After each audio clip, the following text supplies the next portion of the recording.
welcome to We Are South Sound here at Dee's Barbershop in Lacey. How are you today? Doing fine, yourself? Good. First off, thank you for having us. We always like to start with, can you tell us a little bit about your family? Yeah, I am a husband. Been married for 21 years now. Nice. I'm a father of two daughters, one who's 16, the other one just turned 10 in September. And we're here locally in Lacey. Both of my children are in the North Thurston School District. We plan on continuing to raise our children here Awesome. in Lacey. So, obviously, Dee's Barbershop started in 2016. Yes. But how did you get into being a barber? How I got into being a barber was something I feel more or less I was ordained to do.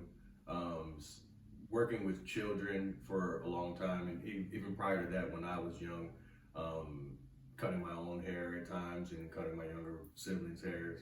But it was something that I felt was that I kind of needed to do to really help children with self-esteem. Okay, yeah. I worked in mental health foster care for a while, and I just came to notice that was one of the biggest factors that contributed to a child's happiness was their physical appearance.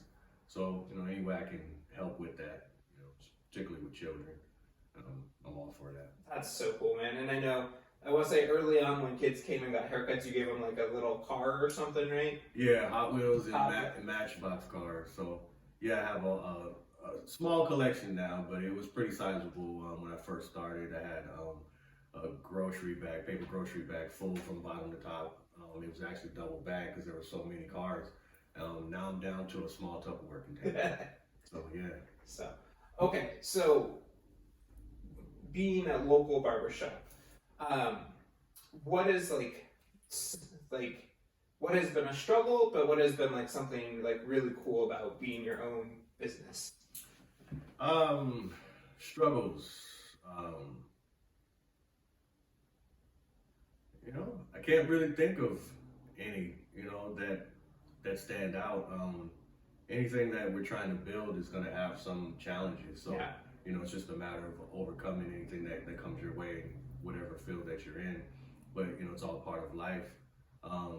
One of the biggest rewards, of course, is having my own schedule. Yeah. Being able to be my genuine self every day, come to work, dressed how I want to dress, interact with all types of people, which is something I love to do.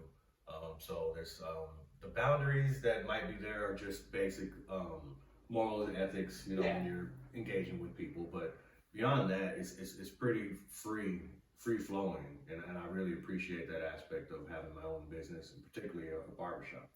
Well, and that's something too that barbershops kind of have that, like, hey, let's sit down, let's talk, let's kind of, share things, whether, smaller things like sports or personal things, like that's kind of a relationship you get with your barber, Yes, and in the past I worked in counseling and education. I thought that my future would have been in education. However, once I transitioned into barbering, I realized that I'm applying all of the skills that I learned from my counseling profession and education professions. So I'm still a teacher and a counselor. So last part on your barbershop, if somebody wants to come try you out, obviously you're very busy, what is the best way for them to kind of set an appointment for you? The best way to set an appointment is to call or text the phone number 360-999-2902. That's the best way to contact me. I'm not really online very much, but yeah. Now, it's funny because you say that, but you have really good Google reviews, and as you said, you're like, I don't really push it. People just rate it, It's bribery. I do appreciate those reviews. I'm surprised every time I even receive, any reviews. I don't do it for that purpose, but I'm happy that people appreciate the service that I'm providing. Awesome. Now, when you come in, you're going to see some disc golf posters, discs. Can you talk about that a little bit? Yes, disc golf, formerly known as frisbee golf, is the greatest sport on earth. I say that I've been playing disc golf for 22 years. It's a sport. It is a form of therapy. It's a form of camaraderie building. It really has transformed my life. I will say that it's an activity that anyone can do, any age, gender, or athletic ability. So it's something that I highly encourage. If you're someone who is into traditional golf, it's easy to transfer the skills, or at least the lingo and the playability of the sport through just studying traditional golf. But it really does teach you a lot about life if you're willing to immerse yourself in it and not get too caught up in being competitive. Yeah. Now, I play a little bit, and you've obviously played for that long. What's one piece of advice to a young disc golfer you would give? A good piece of advice to give is to keep doing it. Apply what works best for you. Don't necessarily try to copy other people or to get what's the word I'm looking for? To feel let down if you're not able to mimic what you're saying. It just takes time and practice. Yeah. So, and learning your equipment. So that's the best thing about it. Well, and that's the other nice part about the sport is you can spend $40, $50, buy 3 discs, and go play. Yeah. Right, and most courses around here are free, Mm-hmm. you know, and so it's a cheap sport to get out and do, you know. Right. So, And one other thing I will add about disc golf in terms of disc and equipment, the community is very friendly community. So oftentimes, if there's a new golfer out and we might see them and see that they're struggling, so people either will offer tips, or if they see that you don't necessarily have the correct equipment, somebody might donate something that they might not be using.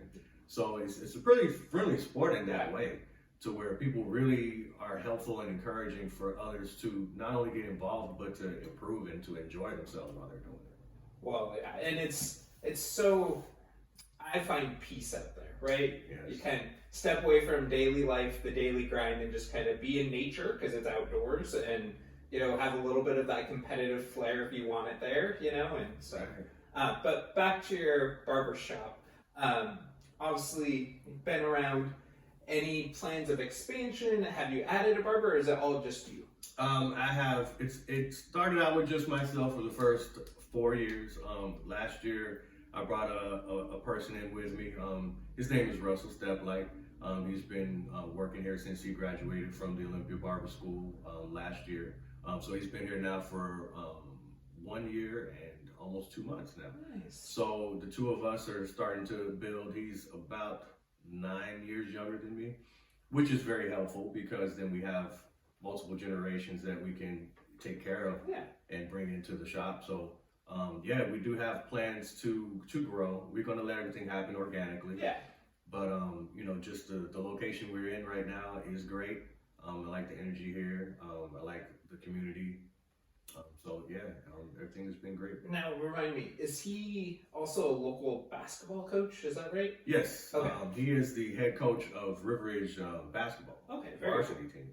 So yes. I want to say I ran into him and he had said that, but I want to say his first year was the COVID season. Yeah. And obviously that was great that they got to play, but it's nothing normal at that point last year, you know, so it's exciting to see what his team will do this year, you know. Yeah, they're getting ready to get started with tryouts and all that very soon, so he's excited about that. Very cool. Well, thank you so much for having us, and continued success, and obviously, hopefully we can get out and play around at disc golf soon. Yeah, for sure. Thanks, buddy. Thank you.